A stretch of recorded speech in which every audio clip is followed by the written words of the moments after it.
we're going to talk about fantasy football leagues and how to fix your fantasy league. Not necessarily how to fix your league, not saying that it's broken, but the three of us are in a league together, and we feel like sometimes it gets a little stale, or there's some things we talk about changing up. And if you've been playing fantasy for a long time, it's always fun to shake it up and try something new. So for you league commissioners out there, this will be helpful. And for you people who are trying to lobby your league commissioner to shake it up a little bit, we're going to give you some things to think about. Or if you're going to go rogue and start your own league and tell your commissioner to go elf himself. Yeah. This will be your firepower, and this will be your ammunition point. Yeah, exactly. Or even if you are kind of a newbie to fantasy football, you might learn some things. That too. Yeah. I've been playing for, 5 years now, something like that. And this is the first year I'm in less than 3 leagues. Damn. Yeah. It's fun. And so they're all different. Sure. And so each league, obviously has its pros and cons, each format. So you've got PPR, either half point or full point, and standard.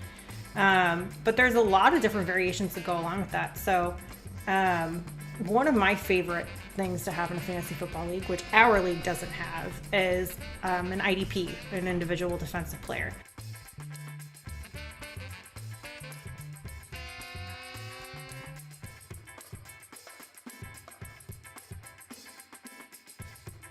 So, most leagues you draft a defense, special teams. On top of that, in an IDP league, you draft a defensive player.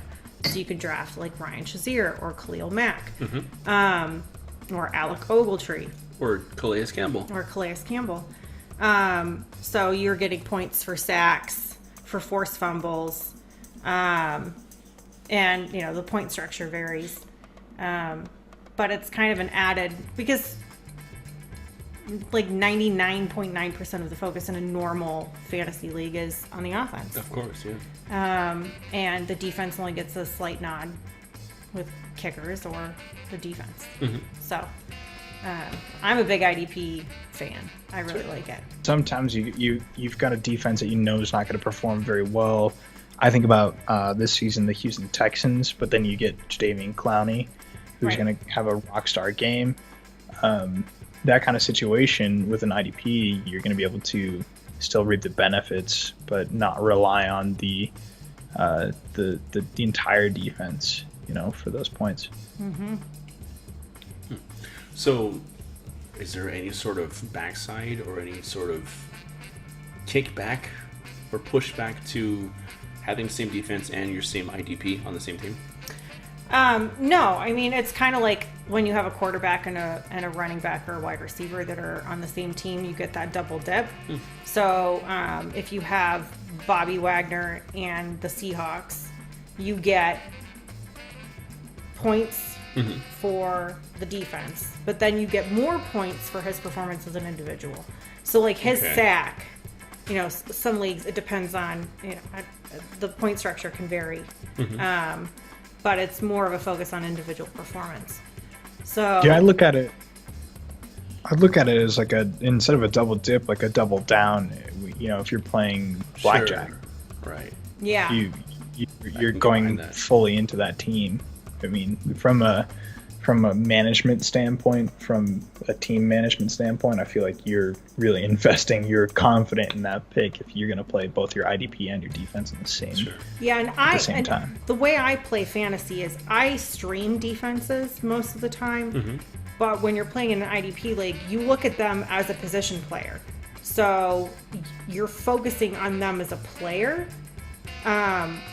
So I don't know that I've ever intentionally had the same defense and an IDP who played on that defense unit.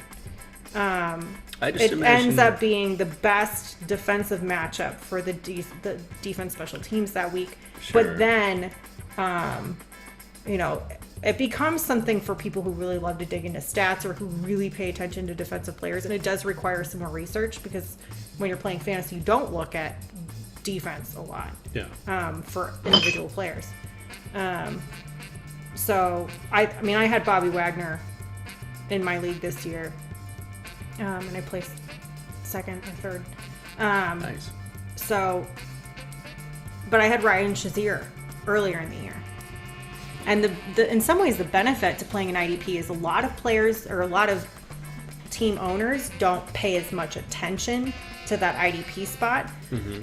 So, week 10 or 11, whenever it was, Ryan Shazier got injured. Bobby Wagner was on the waivers.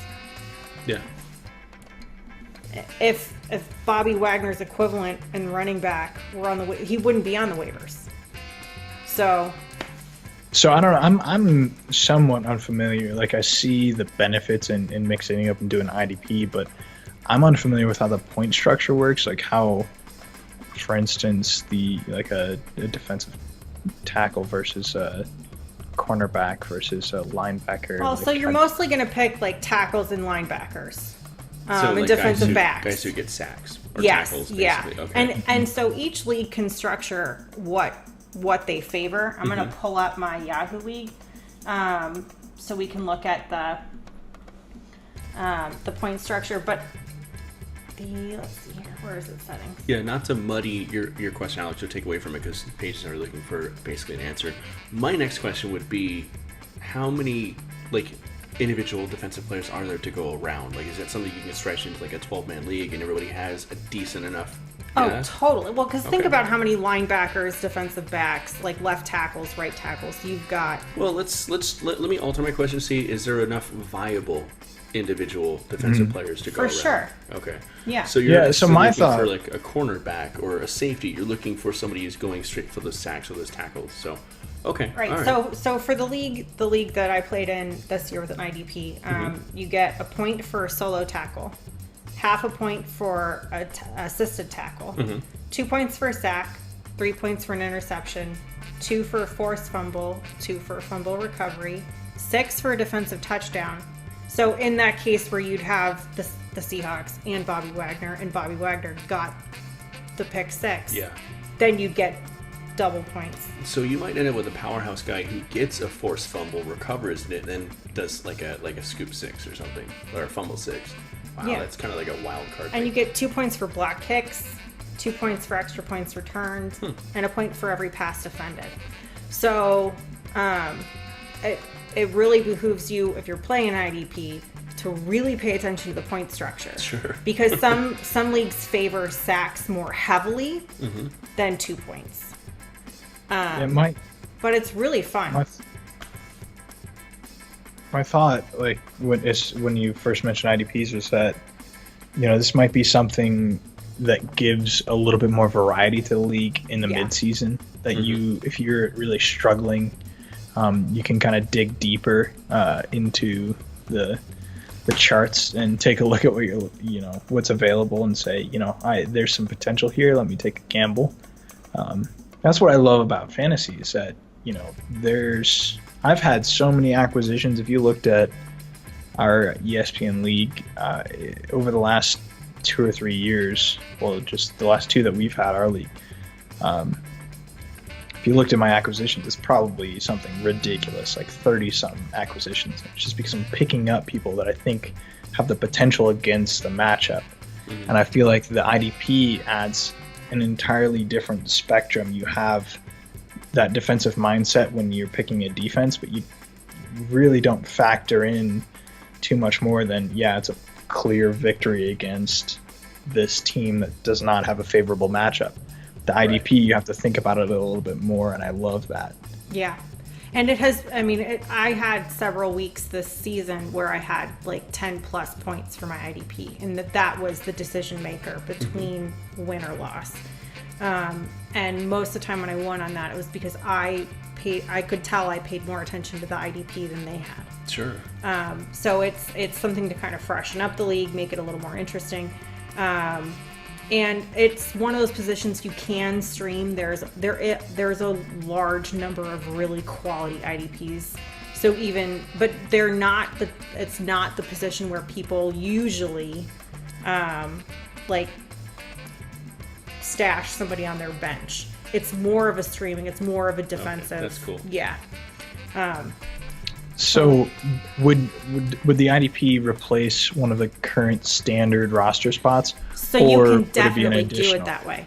So you can do it either way. I've done it both ways. Last year, the 2016 season, we had an IDP and a kicker and a defense. This year, 2017 season, we had no kicker. So that's another option. You can nix the kicker in favor of an IDP, or you can do tight end. Get rid of the tight end. Replace the tight end with an IDP. right, or you can do. I've seen 2 tight end leagues. I've never played in one. I think the number of quality tight ends in the NFL is pretty small, so I don't favor a 2 tight end system. I've seen 2 quarterback leagues, so you could nix a kicker and do 2 quarterbacks. Wow. I've played in a league where you had 2 quarterbacks. One you started, one was on your bench, and your bench player got half of their points added to your total weekly score. Wow, that's deep. So that's another. I wrote that down on my list. That's another option. That's interesting. So you can shift. There are so many. You can do 3 wide receivers. Yeah. 3 running backs. So I don't think there's enough good running backs to warrant 3 running backs either.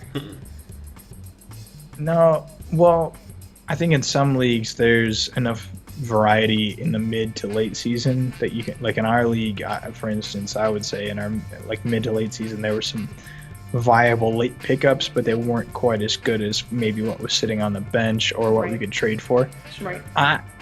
For me, the fix would be taking that tight end spot and making it a flex.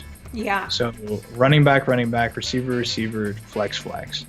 That way you have, and that way you have the ability, because most of the season for me, probably about half of it, and I feel like I did well this season, like half of it for me, I had my flex was pretty locked down.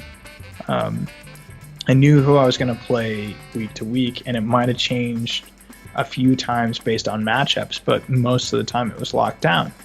I think if you throw in a flex again instead of a tight end position, you're still going to get action out of tight ends because you're still going to have your Rob Gronkowskis or your tight end or your tight ends that show up. Travis yeah, Kelce, he's still going to be in the mix, but he's not going to be mandatory. I take that. Yeah. And I think it adds a little bit more because most people, I feel like even beginners who are new to fantasy and they look at a double flex position, they don't think tight end at all. They're automatically thinking receiver. They're automatically thinking running back. Like a deep running back. Yeah. And there's validity to that, but at the same time, I think if you see experienced leagues with 2 flex players, they're going to be thinking about, can I pick up a tight end that will fit that? Can I pick up a receiver that has a favorable matchup? Can I pick up a running back who has shown steady improvement? Those kind of things that add a little bit more variety to the game and add a little bit more of, to me, fantasy football is there's the X factor of you never know what's going to happen, but there's also I can be as prepared as possible. And that's where the deeper, more experienced leagues are kind of getting into this area of, are you paying attention to the waivers? Are you paying attention to who's a free agent? Are you paying attention to the point scoring, like you mentioned earlier, Paige? Like, do you know what's going on in your league? Are you paying attention? Or are you just here to see if you can make an extra like $50 to $100 based on like I auto drafted and it was cool? No, we all want to play in a league where people are paying attention to the games and are looking at the pickups. Yeah. And I want to play in a league where there's more variety. There's variables to factor in. I want to be able to lock those down and say I'm confident in my team because I picked up, there were a few times this season where there were 4 receivers that I 2 that were playing. I had to start my flex running back, and I had 2 receivers. I was like, they might go off and have a great day, and I'd much rather have either one of those in than my tight end right now. Yeah. Right. Yeah, I really like that idea. Yeah. For sure. And we can kind of move to the next thing I had on my list. Waivers.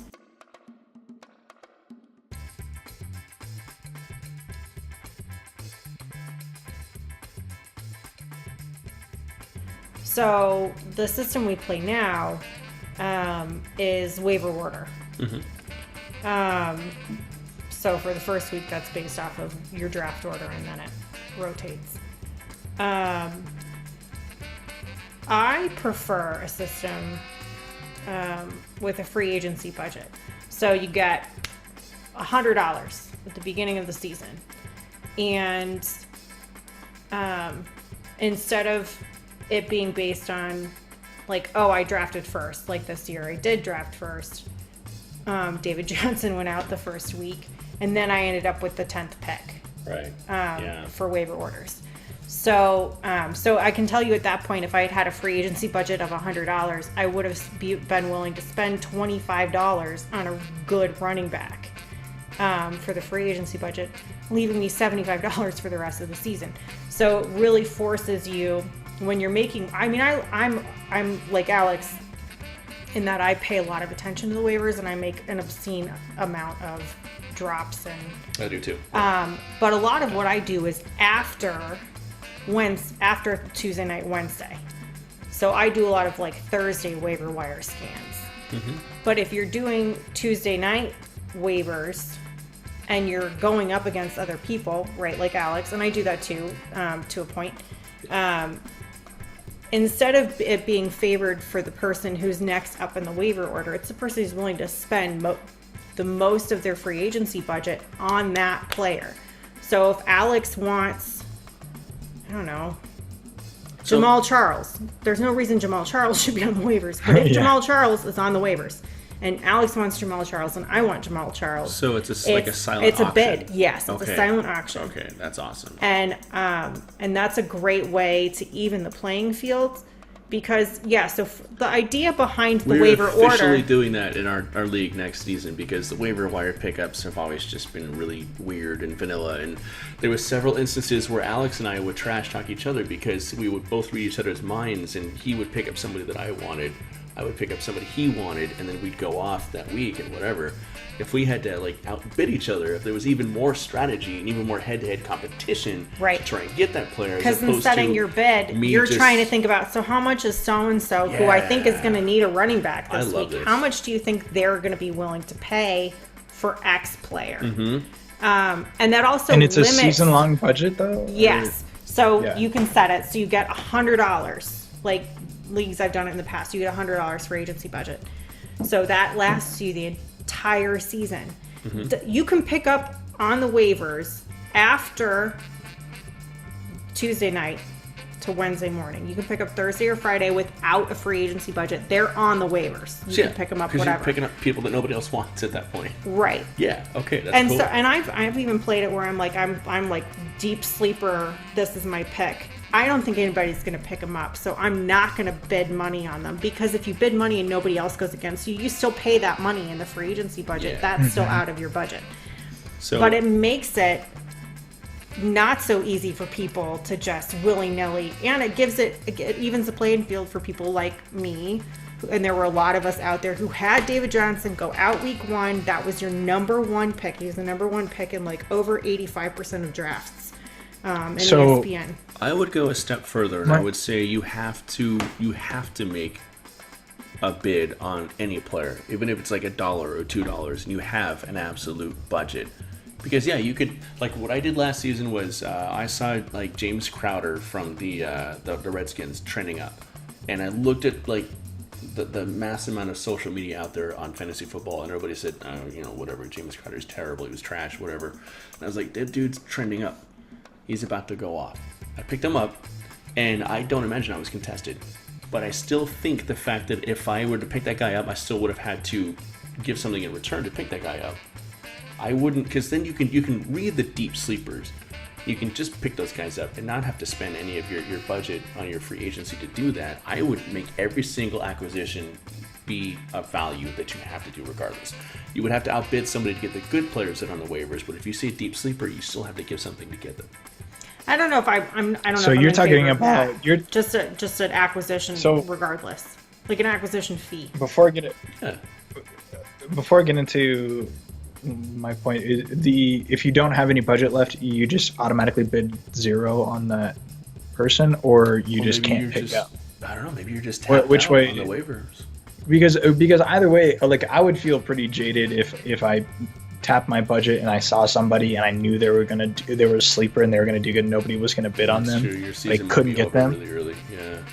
And that's what I'm saying. I don't know that I agree that with the acquisition charge for every waiver pick. My idea. I think in the league that you're talking about, Paige, is it that if you don't have any money left, you bid 0, and if somebody bids on them, they pick them up?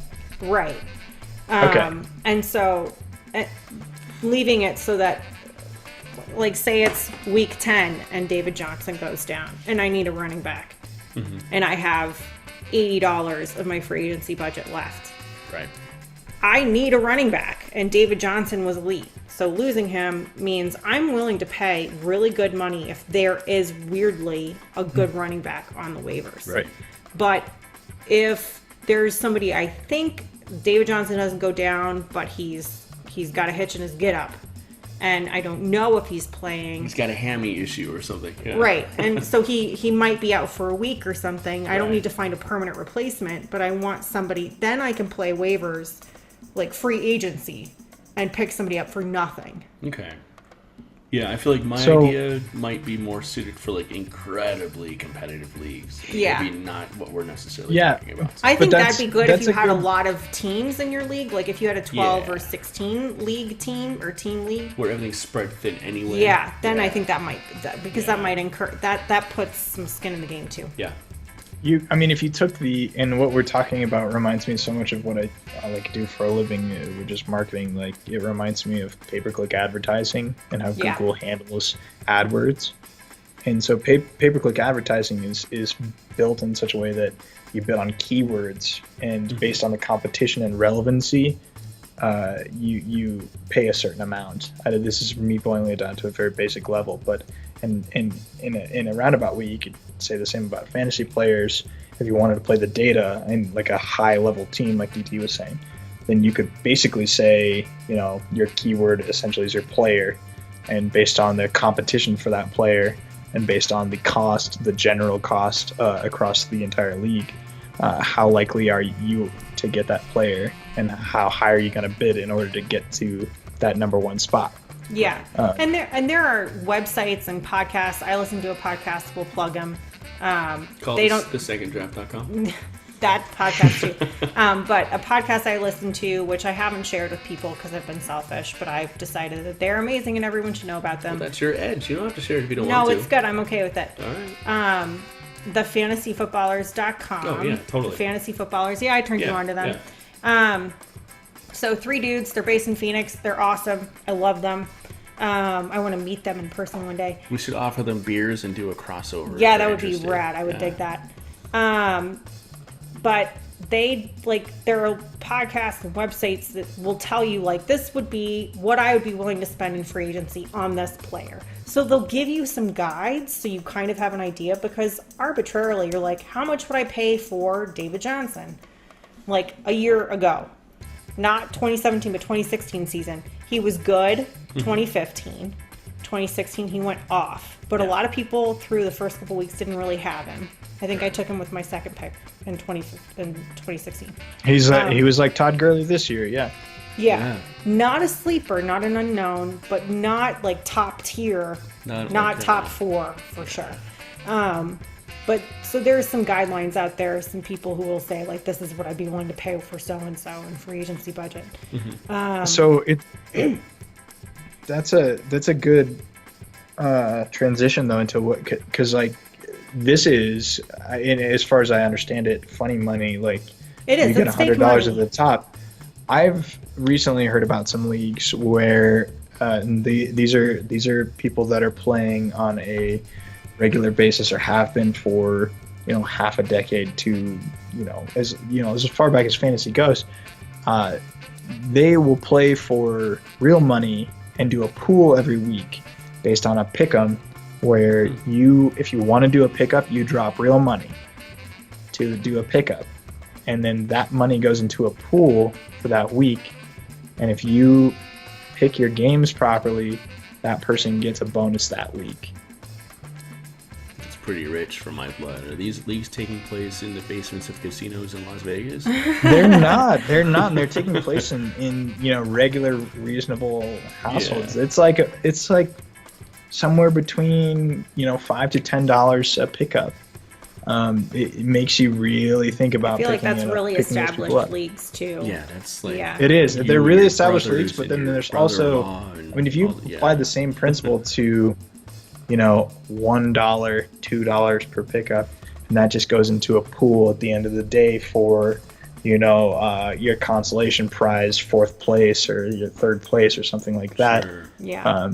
Yeah, that's interesting. I don't know. Yeah, a constantly evolving pool for the winners is really interesting. Yeah, so you have like a weekly pick'em game embedded in your fantasy football league. Yeah, Yeah, that would be cool. that is cool. We could do that. We could even think of something maybe slightly less rich than money to do that for. Beer. That might be more rich than money, actually. Yeah. Embarrassing things said on the second draft. And along that fake money line, something I've always wanted to do and haven't had the chance to do yet is play in a league that does an auction rather than a snake draft. What do you guys think about auction?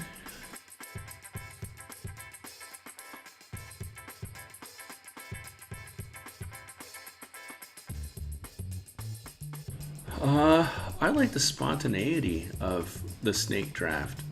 I absolutely despise auto drafters, and I try and avoid them every single year. We always seem to end up with at least one. And that is what auction draft helps, it forces them away from. Yeah, but at the same time, I know we've run into situations where we think we've got a 12-man league, and a couple of people bow out because they're going to have to miss the draft or the whole season because they're going out of town. Screw you guys. Yeah, and so we have to pick up somebody else. We end up with a 10-team league, and then somebody else comes in and says, "Oh, you guys invited me a couple months ago. I'd actually like to do it now." So no one has 11-team leagues. Well, what I'm saying is it's 10 to 12, but Yeah. it fluctuates, and there's got to be some way to stabilize that beforehand.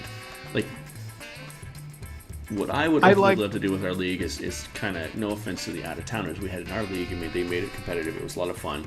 I love guys like Benny and Thomas who are out of town, but we know they're on the ball. They're drafting. We've had situations in the league prior where we've out of desperation to just get the league built because people dropped out of last second, and we had to recruit people from out of town. And people have said, "Oh, well, you guys told me 2 months ago when the draft date was going to be, but I'm going to drive to California, so I have to auto draft." And this is the day of the draft, and we're like, "Well, what the F do we do now?" We're stuck.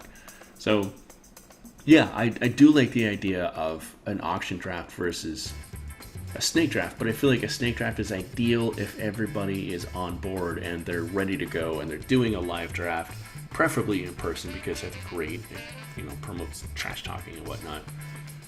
I think auction drafts are fun. So my husband's in one. He's in a league. He's been in a league for a while, since before we met. Where every year they go to a remote location. Everybody goes, and you guys are doing it up league style. The league style for sure. Hawaii with JJ Watt. Yeah, is her MC. 2018 draft is in Nashville. Damn, for the awesome. Fuzzy League, and those guys are hilarious, and I love them. But they do an auction league, and so you learn, because the ideal would be to play with the same group of people for a really long time. Yeah, absolutely. Because I kind of know, now that we've played and I know, and we've talked a lot of football, I know kind of where your guys' brains are at, so I can kind of think oh yeah, I think DT might go after this guy. So in an auction, I'd be like, Mark Ingram. Right. So, my husband always drafts Ben Roethlisberger. So Sure. The joke was this year that one of the guys wanted to get Ben, because Ben's pretty reliable, for sure. Just so we're clear, Ben gets you, not the other way around. Oh dear. Oh dear. But one of the guys was trying to was joking about snaking Ben from my husband. Yeah. And it didn't happen, but you learn where people place their value too. Sure. And so you and you really have to think about your roster and how much you value individual players. So I think they do an auction budget of $200. So like one guy, I think his friend Dave this year dropped like $40 or $50 on David Johnson. Great idea until week 1 happens, right? Okay, so at risk of making this video a certain length, walk me through the steps of what an auction draft entails and how it goes, because I feel like most of the people, I have a very firm grasp of what like a snake draft happens, like how it happens, like the mechanics of what happens. How does an auction draft work? So it goes through players, and people individually bid on players. So you're looking at the players are up on the auction block, and it's like a blind. It's almost like the free agency budget thing we talked about, where it's almost like a blind bid. So the system, let's assume we're going to be using the ESPN app again this season. It just randomly pops up like a high draft bid. Can people bid on that? There's always an order, right? Of like, I think it goes so it takes the ranked players. So like you know, if you look at before your draft starts, or even mid-season, you look at ESPN or Yahoo independently rank the value of each player 1 to however many. Sure. And so I do believe it goes in that order. So like Tom Brady would probably be at the top. And then, so you'd have like the first 10 picks would be quarterbacks. But then you're going to have, because it's going to go in, I think it goes in order of points expected for the season. Okay, so let's say, so if I'm assuming this correctly. But it's an auction board. Right, so yeah, it's an auction. It's like going to an auction. Hypothetically speaking, let's say Tom Brady's the first one, like a random player comes up based on the point value that they've projected for that player, right? Yeah. So let's say Tom Brady comes up as number 1. People bid until the winner gets Tom Brady. Then like Le'Veon Bell comes up and people bid until somebody gets Le'Veon Bell. Is that right? And it keeps going that way until all the rosters are. So eventually you get to a point where you've got the quarterback you want. You're going to stop bidding and let it go to somebody else. Right. And eventually all the rosters get filled based on the fact that I've already got 2 wide receivers. I can't get another wide receiver. So. Right. You save your money it's for not. the There's people no that you draft want. order. It's not like 1 through 10 and then 10 and then backwards. How does that? I like this. Hours? It takes a decent amount of time. Yeah. But our draft took like 2.5, 3 hours. True.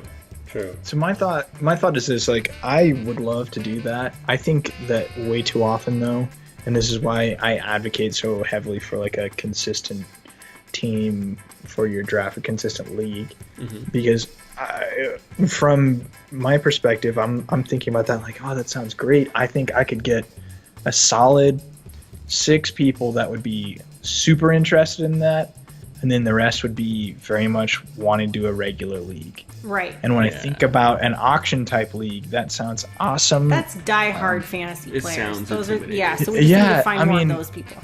Yeah. It would be so league. much fun, and for me, like changing up the snake draft kind of thing, it doesn't, like, auctioning for first pick or auctioning for your picking order doesn't really entice me, because if I was auctioning for my picking order, if I don't get the top 2 or 3, it's not gonna matter to me. Like, I might as well not bid, and I would be pretty. I'm a hardcore like interested player of fantasy. Yeah. I wouldn't be that interested in it. For me, when I'm picked, when I have the 10th spot, 11th spot in the draft, I'm fine with that, because that means I'm going to get back-to-back picks in the snake. Sure. And also, you can handcuff. You never know what's going to happen. You never know what's going to happen when DJ goes down, or you have, last year for me, Adrian Peterson went out, and there was a lot of potential there that was kind of washed out. You never know what's going to happen. And this year with Todd Gurley, I think Dom picked him up in the 3rd round. And he's the reason that he won both the semifinals and the finals. And so I think there's just too much variety in the game to put that much into the picking order. I like the idea of an auction, but even that I feel like would get to a point where, I just like the variety and the need to like dig deep. And so for me, the thing that makes your fantasy league the most interesting is the variety and the attention to each and every game that's happening. I didn't watch every game obviously that happened this season, but I followed up on them. Why not, Alex? Scores. I was looking at scores. Because I was looking at NFL highlights. needs to come up with a more affordable way for people to watch every game. Because Yeah, $59 a month is not cheap. That's another. It's better that than is going to the another bar. video right there. Do you guys have other things you like? Spice up the leagues, ideas. No, I last year I played in a work league and our league, and the only difference was one was ESPN and one was NFL. I think each had its merits. I think we could probably make an entire video on the benefits of each. I just noticed that the NFL.coms seemed a little bit more inflated. Like I remember, I think in another video that we did, I mentioned the one that we were talking about wildcard picks. I was talking about the Saints versus the Panthers. Those games have been awesome for the last few years. I remember in particular 1 week I had Drew Brees. He's been my fantasy quarterback for probably all three of the last 3 years. He single-handedly carried my team because NFL.com inflates the score so much. Yes. So he must have scored something like 60 points, and the rest of my team combined didn't get to 2/3 of that. So I won that week on Drew Brees alone because it was the week where they I think they won 31-28. They went into overtime and kicked a field goal. And Are they doing like six point passing touchdowns? Because our league is 4. 4, yeah. It's 4 for us. And I remember early in the season going, what in the hell is going on? I thought I had so many more points from my quarterback. Drew Brees was a good, reliable quarterback this year, but he wasn't incredible by any means. No, and that's a good note if you're new and starting to play fantasy football. Make sure when you start a league, if it's a new league or even your current league, some commissioners are not great about updating people on changes. Make sure to check your league settings for points. Yes. And then draft on that and pick up waiver on that and strategize on that. Because 4-point versus 6-point passing touchdown is huge. Massive. Yeah. Yeah, and it wasn't.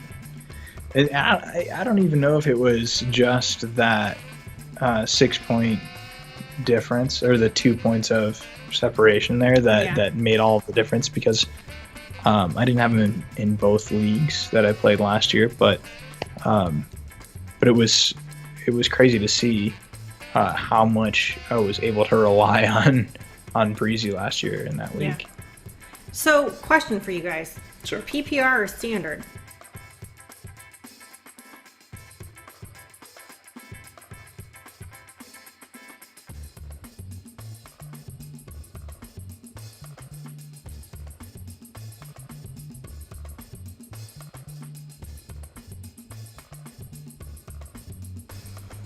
I've never done PPR. Because we're doing standard, but I've played half point and full point PPR. Yeah. I've always done standard. PPR is intriguing to me. PPR is points per reception. Right. So you're prioritizing catches. Right. I've heard of hybrid leagues too, which interest me as well. So I don't know. I've always makes gone sense with to me. standard because it just, for me, I don't want to say it's easier, but it's more, I don't know, it's a little less involved. But I'm at the point in my fantasy career where I'm interested in becoming more involved and doing more of a layered, nuanced league. But again, that comes with trying to recruit, teams to be in your league that are willing to go that extra mile and actually be more invested in what's happening. Yeah. But yeah, PPR is something I've personally never delved into myself, but I've always looked at and been very interested in. So For me, PPR is, I understand it, it's interesting to me, but I would rather invest in more variety in fantasy elsewhere before I invest in PPR. Yeah. Like it makes it, for me, as a natural progression. Like I understand why people went straight to doing receptions instead of points, and I get that. I prefer standard still out of the two, but if I was going to to make the leap and go to something like PPR, I would prefer to do an auction, or I'd prefer to do something else, make that tight end a flex player instead, as opposed to doing PPR. It doesn't entice me as much as some people seem to like advocate very heavily for PPR, and I'd rather do a standard or just add some other dimension elsewhere. All right, so we've hit you guys with a lot of ideas. Mm-hmm. Hit us with ideas. Yeah, please. Yeah, if you guys have suggestions, we love those always. But I was doing a little bit of research for this topic for us, and I came across a wild and crazy suggestion that I thought would be a fun way to wrap this up. The movie Face Off with Nick Cage and John Travolta, right? John Travolta? Yeah. Great movie. If you haven't seen it, you should watch it. So the winner of the league and a loser league have to cut their faces off and switch at the end? Is that what you're going to do? I mean, we could do that, but that's not where I'm going with this. So instead of having, like, if you have a 12-team league, you have 6 matchups that week. Instead of doing 6 matchups, each team faces every other team. And then every week, like, the highest cumulative score is how rankings are determined. Is that, I read that and I was like, this is fascinating, and already confused. Would be so difficult to figure out how to manage. Yeah, okay, I get it. No, I get it. No. Yeah. You wouldn't be able to do it on an app. The league, yeah, the you league could. commission. It wouldn't. You might, I don't know, maybe, but I think the league not on commissioner might an existing app. You could make a new one though. It would just be. It would just be everybody would play one another, highest cumulative, so they would kind of stack. You'd have like wins, losses, and then and then they'd all play each other, right? And you'd separate it like that, right. And then you would have your losers bracket. It's basically doing winners bracket, losers bracket. A low score, but my team against Alex might have a really high score, and then multiply that by all the teams in the league, add it together, smush it together. And then that's what determines your rankings. No, I don't like it. I feel like that's exhausting. It is exhausting. It sounds a little too radical. It sounds. I like the points for being the tiebreaker at the moment. Kind of. Points for. You know, if your team is doing well, that'll be my kind of nod to the current existing league structure. Is that I like how that functions, where your points for are your tiebreaker, and if if you're in that spot where there's 2 teams that are neck and neck, I don't know. I know that if I was the losing team in that situation, or I had less points for, I'd want to be able to say like, no, I picked up like 2 rock solid sleepers earlier in the season after I played and had all of my losses. But at the same time, I like the idea that, if you've scored more points during the entire season, you're in a better spot, you deserve the win. So I don't know. Yeah, I mean, we do conferences in our league, and points for versus points against does factor into that. For me, I'm most in favor of stuff that actually reflects the sport itself. I'm not a huge proponent of 2 quarterbacks. I like the cut and dry one quarterback. It's not reality. Exactly, 1 quarterback, 2 wide receivers, 2 running backs. Then you can kind of mix up your flex and your defense and your IDPs and whatnot from that point. But I'd like something that reflects an actual football team, because I feel like there's more strategy in picking one quarterback versus 2 quarterbacks. Like, I don't like 2 quarterback leagues. I've done those. I don't like them. It doesn't feel natural. Not a fan. I get why people do it. People love high scoring fantasy weeks every week. I get it. For me, like, I love the strategy of saying I've got Tom Brady and I've got Garoppolo on my bench. Brady's got an unfavorable matchup, but he's Tom Brady. Garoppolo's got a really favorable matchup, but he's not Tom Brady. Do I go like on a limb and take Garoppolo and see what Garoppolo does this week, or do I go with the tried and true player? I like that idea. I don't like the fact that I can just play both of them and just see what the F happens. Yeah. I don't like that at all. I want my team to resemble an NFL team as much as possible, and I like the inclusion of IDPs because that still resembles an NFL team. I'm fine with getting rid of tight ends too, because tight ends do so much blocking that on any given play, you're not really sure if Delaney Walker's gonna like run a route and catch a pass, or if he's gonna block for the run. Yeah, it depends on the scheme on the team. So I feel like IDPs are more probably more reliable than any given tight end, honestly. Aside from maybe Gronkowski, who does not a whole lot of blocking, but yeah. So. Well, anyways, that was just a wacky thing I saw on the internet. Yeah, I'm sure there's like a million and a half different things that people who have been playing fantasy for decades are just inventing weird crap just to make it more interesting. And that's awesome. That's one of the reasons why we're doing this video, is because we want to keep our own league that we've had going for a couple of years more interesting. Yeah. And hopefully what we've supplied you guys all with tonight is making your league more interesting and more competitive as well. So. Yeah, food for thought. Yeah, exactly. So, thanks for hanging out. Yeah. We'll see you guys next time. Yeah.